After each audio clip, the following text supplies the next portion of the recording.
Hello, आज हम करेंगे 5 most commonly used phrasal verbs and this is the 28th part in this series.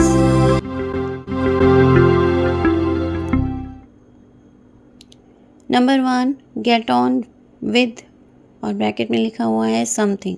इसका meaning होता है टू कंटिन्यू टू डू और टू मेक प्रोग्रेस। देखिए यहाँ पर सेंटेंस है, after the split up she had a hard time getting on with her life. इसका meaning है कि जब उनका ब्रेकअप हो गया था तो उसे बहुत ज़्यादा मुश्किल हुई अपनी लाइफ को कंटिन्यू करने में।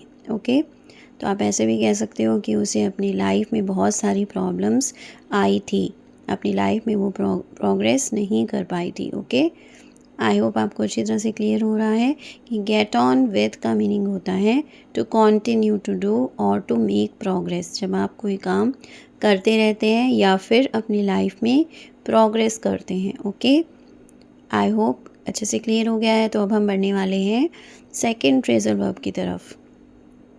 Gate on well with somebody, to have a good relationship with. Okay, इसका मीनिंग है to have a good relationship with.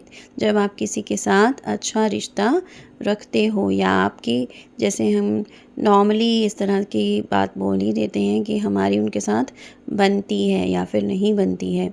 He doesn't get on very well with the other members of the committee. इसका meaning है कि उसकी committee के बाकी members के साथ अच्छे से नहीं बनती है या फिर उसका उनके साथ अच्छा रिलेशन नहीं है। इसका मीनिंग है कि उसका उनके साथ झगड़ा होता रहता है या फिर वो उसके डिसीजन से डिसएग्री करते हैं, सहमत नहीं होते हैं, या फिर वह नहीं सहमत होता है या फिर जो कमेटी के जो और मेंबर्स हैं वो उसके डिसीजन के साथ सहमत नहीं होते हैं। ओके, आई होप आपको अच्छी तरह से क्लियर हो गया है।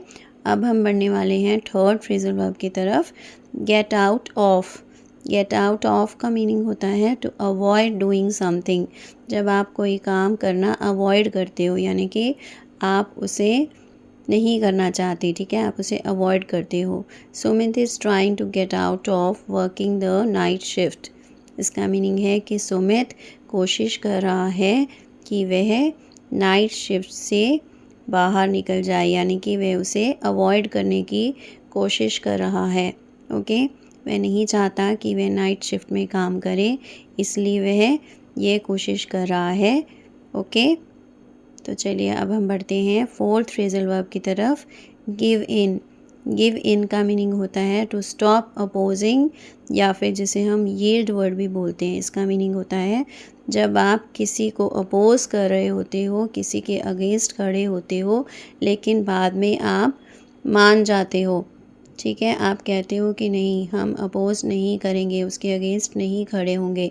We will never give in to the terrorist demands. इसका मीनिंग है कि हम कभी भी आतंकवादियों के डिमांड्स को यील्ड नहीं करेंगे, यानी कि उनकी बात नहीं मानेंगे, उनके डिमांड्स नहीं मानेंगे। अब हम देखते हैं number 5, join in.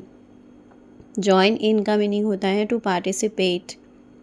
Yes Kavita, you can join in the discussion any time you like.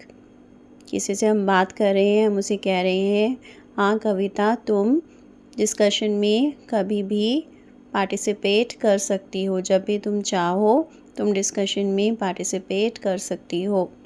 Okay, I hope आपको आज का लेसन अच्छी तरह से समझ में आ गया है।